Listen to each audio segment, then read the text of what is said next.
Bonjour. Dans la vidéo d'aujourd'hui, je vais vous présenter l'un de nos modèles de carotteuse, à savoir la WT305E, montée sur un trépied réglable. Je vais vous expliquer ce qu'est cet appareil, ses caractéristiques et son utilisation. Si ce sujet vous intéresse, je vous invite à regarder. La carotteuse WT305 montée sur un trépied réglable est un modèle très polyvalent, destiné aux entrepreneurs qui ont besoin d'une machine puissante offrant une large plage de diamètre de carottage. Cet appareil est équipé d'un moteur de 4300 watts et d'une vitesse de rotation de 760 tours par minute. Elle est capable de percer un trou d'un diamètre maximal de 305 mm. Grâce à sa puissance, cette foreuse peut travailler même dans les conditions les plus difficiles, en réalisant des trous notamment dans le béton armé, la pierre naturelle ou l'asphalte. Elle est également équipée d'une boîte de vitesse robuste et d'un embrayage mécanique qui protège la transmission des effets néfastes des surcharges, pouvant à long terme endommager la machine. Comme je l'ai mentionné, ce modèle, comme nos autres foreuses à béton, possède un embrayage mécanique. C'est le même embrayage que l'on peut trouver dans d'autres machines de ce type dans une gamme de prix similaire.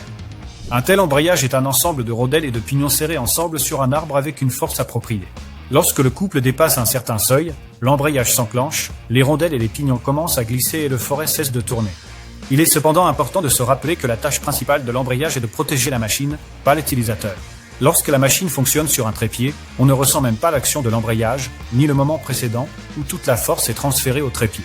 L'embrayage de nos carotteuses n'est pas de type hydrocinétique, c'est-à-dire qu'il n'agit pas instantanément en arrêtant le fonctionnement de la machine.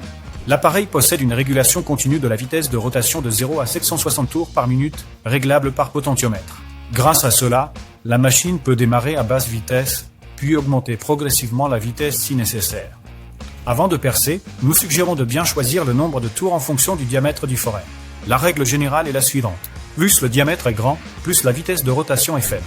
C'est très important, car des paramètres de forage inappropriés peuvent endommager le forêt. La structure complète de la machine avec le trépied est très solide et stable. Le moteur est fixé à l'ascenseur du trépied et l'ensemble repose sur un pied large et réglable avec des roues de transport utiles. La machine peut travailler aussi bien verticalement qu'horizontalement. Il est cependant important de bien fixer la machine au sol avec des chevilles appropriées. La base du trépied possède plusieurs éléments sur lesquels il est important de porter attention. Le premier est le trou de montage. C'est un trou allongé utilisé pour fixer la foreuse au sol avec une cheville appropriée. Il faut choisir le bon type d'ancrage selon que l'on perce dans du béton armé, des blocs ou d'autres matériaux. Il est possible que 2 chevilles soient nécessaires pour stabiliser la position de la machine, surtout en travail horizontal. Tout dépend de l'état du sol. Un autre élément est constitué par les 4 vis de stabilisation situées au coin du pied. Elles servent à niveler et stabiliser toute la structure de la foreuse avec trépied, afin que le forêt pénètre le sol, à un angle approprié. Le troisième élément de la construction du pied est constitué de 2 trous adjacents à la colonne du trépied, à travers lesquels passe la vis de montage. Elle sert à régler l'angle d'inclinaison du trépied.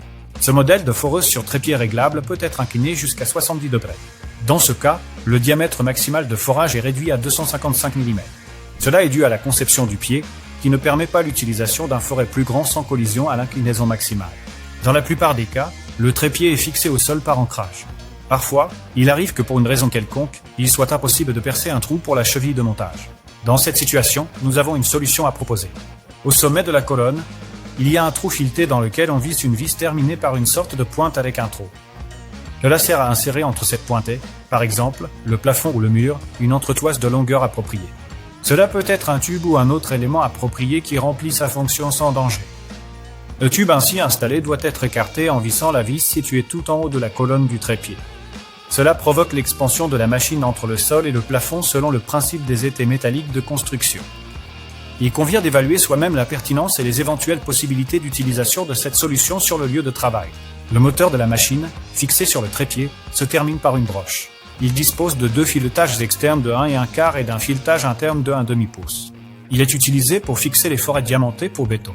Ces filetages sont très populaires sur le marché et la plupart des couronnes disponibles sur le marché conviendront ici. Au-dessus du mandrin se trouve un robinet qui permet d'apporter de l'eau lors du travail avec des fourches humides.